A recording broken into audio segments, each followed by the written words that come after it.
Good morning, everybody. So first of all, let me try it again. Good morning, everybody. Good morning. Don't forget, it's a preacher up here, so you got to call and response, all right?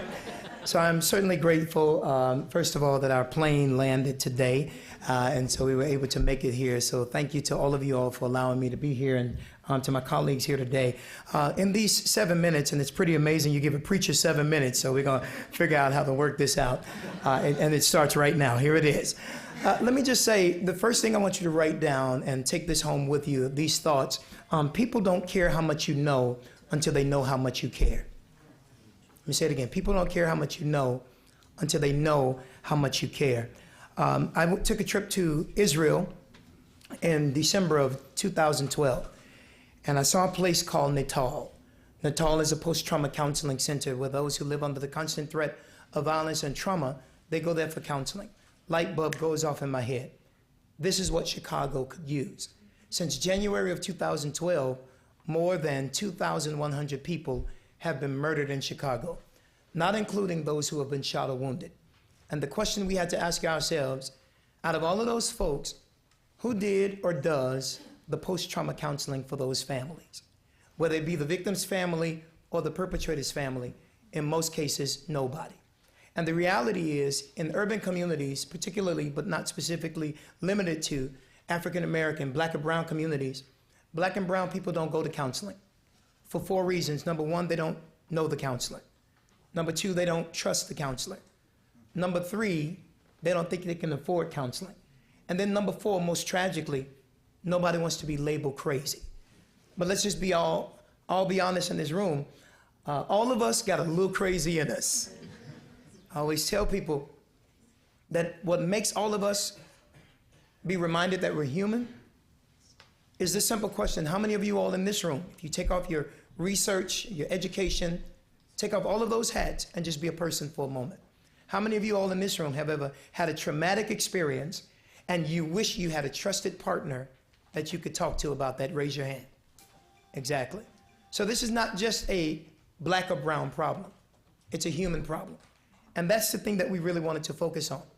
And so in order for us to really make sure that the rubber meets the road and be effective in what we do, I'd like to propose to you that the reason we're having the success we're having in Bright Star and Bronzeville, building what we call the Bronzeville Dream Center, where we're going to use 5 core competencies to bring effective, sustainable change in Chicago through the BDC, where our 5 core competencies are counseling, mentorship, parenting, workforce development, and advocacy.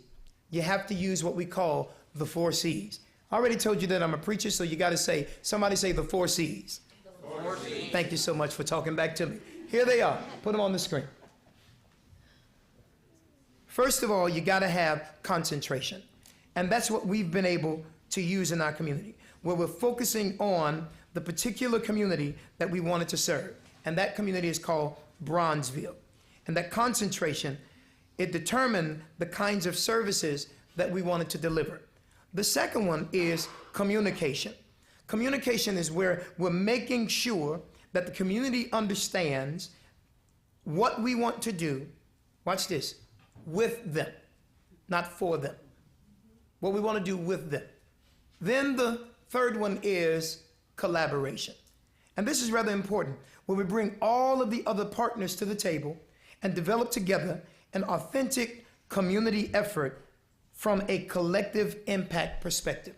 So we were able to get Northwestern Hospital to partner with us, the University of Chicago Hospital to partner with us, the United Way, because we wanted fiscal management, evaluation, metrics, because we were focusing on replication. Once we get it right in Bronzeville, we want to take it to other communities in Chicago and replicate it across the country.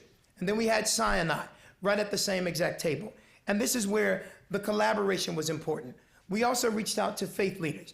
We were able to get 40 faith leaders to come together. Now, if you think it's hard to get hospitals to work together, let me tell you, it's even harder to get preachers to work together. It's really the truth. But all of them cared about it, and we believed in the principle of one band, one sound. So they've all come to the same table to help us make sure that we deliver these services. Why faith leaders? Because in urban communities, the church is still, the faith institutions is still the bedrock of the community. It's the cornerstone. So we're going to train, identify, and certify faith leaders to do post-trauma counseling based on this Israeli model. So they become the web that bring all of the people together, because we still counsel in our communities. But then last but not least, compassion. To me, that's the most important thing, because believing we have connected to researchers that care, we sit at the same table and figure out, how do we do this together? Now, this is important. It's important that the researchers bring their head, their hands, watch this, and their hearts to the table.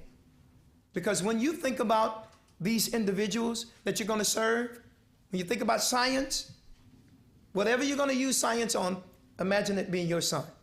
When you think about data, look at the data as if it's your daughter. They're not just human subjects, they're people. And you have to see them as your family members. And that's where this web has caused us with the BDC to be effective. When you go to the next slide, here's some of the things that we accomplished. And we've been able to bring Natal from Israel to Bronzeville to help us to create this model. Cultural relevance, some of the things that were said by the speaker earlier, I wanted to say amen all the way through it, because it's really true and it's effective. And we've been able to use the CTC model, communities that care. We were able to get 19 schools to participate in one community. 2,250 students were eligible. 1,850 of those students took the survey, 137 question survey. And it's been pretty amazing. On our first time around, a 82% response rate. After the data quality check, 71%. Now that's unprecedented. And now everybody's asking us, how were you able to do it? It's because of the 4 C's that we were able to use. Now I want to just share this with you and encourage all of you all to remember one thing more important than anything else. And I'm sure many questions will be asked later on.